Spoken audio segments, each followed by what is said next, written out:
Here is your latest African news.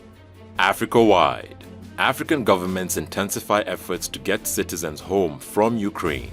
Amid reports of mistreatment and racial profiling of Africans in war-raged Ukraine, countries have intensified efforts to evacuate their nationals from Ukraine. The African Union has urged governments to respect international law and assist all those fleeing from the war in Ukraine after African students raised concerns of discrimination at the border points that some students are happily back with their families but many remain stranded inside Ukraine and at border points with neighboring Poland. African countries that are repatriating their citizens include Zimbabwe, Kenya, Nigeria, and Tanzania.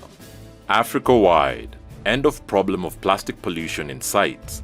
Heads of state, ministers of environment and other representatives from 175 nations endorsed a historic resolution at the UN Environment Assembly to end plastic pollution and forge an international legally binding agreement by 2024. The resolution addresses the full life cycle of plastic, including its production, design, and disposal. The agreement will reflect diverse alternatives to address the full life cycle of plastic, the design of reusable and recyclable products and materials, and the need for enhanced international collaboration to facilitate access to technology, capacity building, and scientific and technological cooperation. Plastic production soared from 2 million tons in 1950 to 348 million tons in 2017, becoming a global industry valued at $522.6 billion, and it is expected to double in capacity by 2040. Equatorial Guinea. Authorities compensate victims of the 2021 Bata explosion. Authorities in Equatorial Guinea have compensated 84 families of victims of the explosions of March 7, 2021 in a military camp in Bata that killed 107 people and injured 615, the state television announced. On March 7, 2021, 4 explosions devastated the Nkoantoma camp in Bata, the economic capital, and many neighboring residential areas after a fire seized by a poorly controlled burning had set fire to the arsenal and the armory of the military hold. The government released about $1.1 million to the affected and their families. The city of Bata is home to about 800,000 of the 1.4 million inhabitants in the small oil-rich country. Ghana. Ghana signs visa waiver agreements with Qatar, Jamaica, Venezuela, and 5 other countries.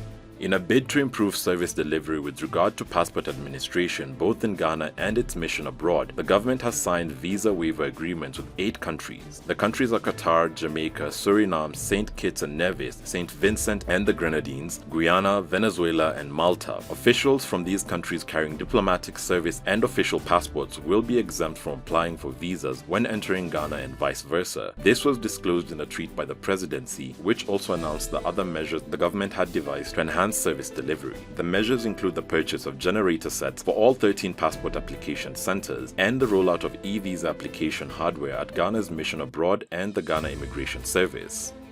Zimbabwe. Chinese miner spills deadly cyanide into river, sparking environmental disaster.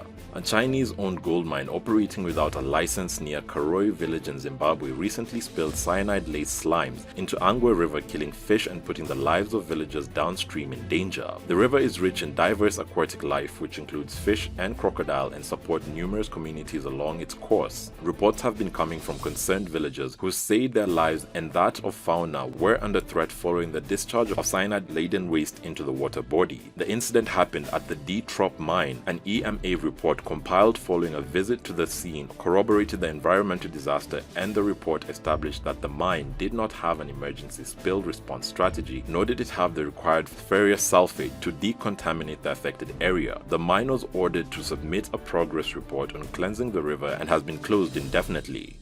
Angola. South Korean firm plans to build a naval base in Angola. The AKEDA Corporation has declared that a project for the construction of a naval facility in Angola will begin within a year. The statement was made by Chung Si-no, the Secretary General of the South Korean company, following an audience with Angolan President João Lourenço. The $1 billion project, according to Chung Si-no, will focus on the production of small, medium, and large boats. According to the company's management, the meeting with the Angolan head of state served to offer information on the project's progress. Among other things, the development of a naval base is not AKEDA's first endeavor in Angola. In 2020, the company spent roughly $2 million in the construction of an electric plant in Benguela as part of a memorandum signed with the Private Investment and Promotion Agency of Exports, AIPEX. Tunisia. UNESCO approves Djerba Island's application for World Heritage status. The application to inscribe the island of Djeba on the UNESCO World Heritage List has finally been approved, and a delegation of experts will travel to the island in Tunisia's southeast to evaluate the state of the nominated structures and monuments, according to Mongi Berger, scientific coordinator of the Djeba application for UNESCO's World Heritage List. The Ministry of Cultural Affairs was notified on March 1st with an area of 514 kilometers squared. Djeba is one of the most strategic locations in the heart of the Mediterranean. The outstanding universal value selected for Djeba's bid is a series of properties such as menzil, mosques, oil mills, and many more. Thanks for watching. Please subscribe, follow, share, and like our video. It's the best way of supporting us. Great news, you can now pre-order our children's book, Mawa and the Gardens of Plenty, a book that teaches children the power of great ideas. This book is the best way to start exposing your children to African stories told by Africans. Find the purchase link in the description below. You can directly support this new series by becoming our YouTube member, Patreon, or donor. And remember, Africa is watching.